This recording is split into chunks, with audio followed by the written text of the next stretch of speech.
সংখ্যা ১৯৮।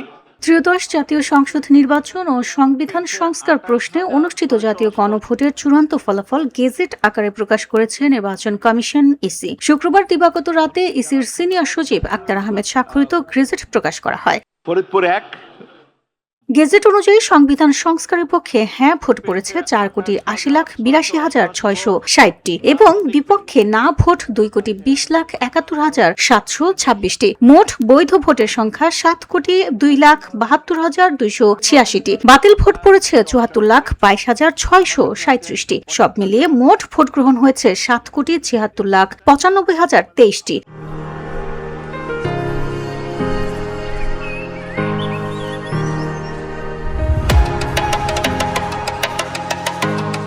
নির্বাচন কমিশনের তথ্য মতে ৩০০ সংসদীয় আসনের মধ্যে 299টিতে ভোট হওয়ার কথা থাকলেও আইনি জটিলতা ও প্রার্থীর মৃত্যুর কারণে কয়েকটি আসনের ফলাফল স্থগিত রয়েছে। এর মধ্যে 297টি আসনের ফলাফল চূড়ান্তভাবে ঘোষণা ও গেজেট প্রকাশ করা হয়েছে।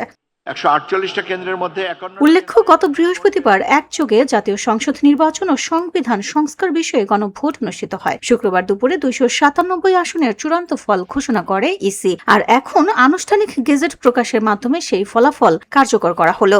আমরা এইটাতে ভিওডি বাংলা নিউজ ডেস্ক। ১৯৮। আমার কাছে আছে ৭৫টা।